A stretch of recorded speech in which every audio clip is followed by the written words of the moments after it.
vinë në Zvicër, mu taku me tonë e shkën Kosovë. Unë e vinë Kosovë e vinë Zvicër. Mu para byove nga deknoma. Për keq stresane, për shtëllime, për stresane, për shtëgjona. Për që ma po, miko t'i kono over 130.000 euro, miko mu personalisht për që jakono kore kesh. Ky që e pat në video pak më herët është Gzim Krasniqi.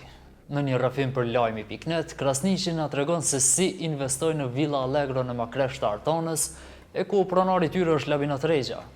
Sipas Krasniqit, ajo mashtrua pikërisht nga Labinot Rexha, ku thot që Rexhës ja ka dorëzuar komplet 132.000 franka zvicrane në Zvicër si blerje për njërën nga këto villa për cilat thot se i ka të gjitha dëshmitë e fletpagesave. Tash keni me dëgju të plot rrëfimin e Gzim Krasniqit dhe më vonë do e shohim se si është përgjigjur Labinot Rexha pas gjithë këtyre akuzave. Kur jeni taku për herë të parë?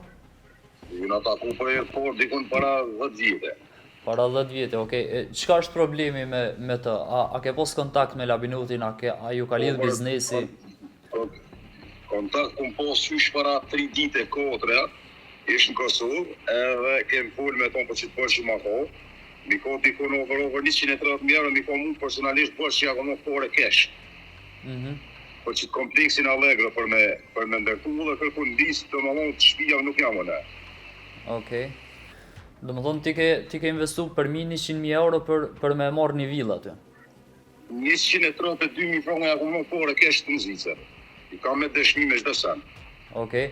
Atë ka kthy Labinoti përgjigje ndonjëherë ose cila përgjigje e tij? Labinoti asnjë përgjigje s'ma ka kthy, asan mi kitok as nuk u përgjigjet as kur zho. Unë vinë në Zvicër mu taku me tonë e shkon në Kosovë. Unë vinë Kosovë e vinë në Zvicër. Do më thonë po t'ik Labinoti ty. Po. Okej. Më ke tregu që ke qenë pak edhe në burg. Cila u kon arsyeja? A ka qenë Labinoti arsyeja? Po, ka qenë Labinoti dhe Mavetina shkon në Zvicër. Për më thonë që une të detyroj ato më më fore ku sa jem ko pëshmi. Edhe ti ki dëshmi që ti ke investu për një villa aty? Kam dëshmi, kam keq dhe sa në kam faktune. Okej, atë ka loa fat kur përfundohet villa jote? Asë nuk ka thonë fat kur përfundohet villa, asë nuk ka thonë asë një arsye, asë nuk ka thonë që të pëjën të hullat e s'poqo dhe më thonë kalon vjerë, as anena, as knena. A e ke lajmërur ose një polici?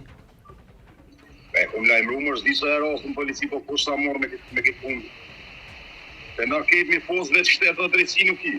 Drejtësi selektive fua, drejtësi, se me fos drejtësi ato më të deshtë në mshinë. Se nuk është veçone që janë, po dhe shumë tjerë që janë ka bështë.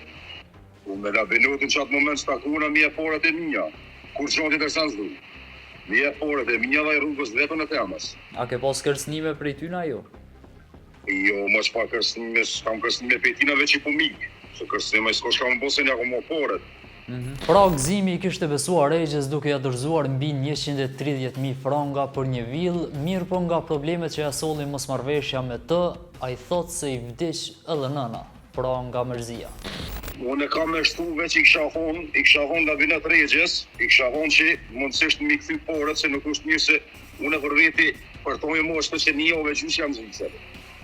Unë e vinë Zvicër e shkën Kosovë. Unë e shkën Kosovë e vinë Zvicër, shpe që më zvje puna dhe këtena të një sen shka s'na konvenën as mua stima. Që ishte në projekt më çdo kush. Mu para byove nga deknoma. Për keq stresane, për shtëllime, për stresane, për shtëgjona. Për hir të korrekcisë, unë kam kontaktuar edhe Labinot Rexhën, pronarin e villave, mirë po edhe pas 3 thirrjeve nuk u përgjigj.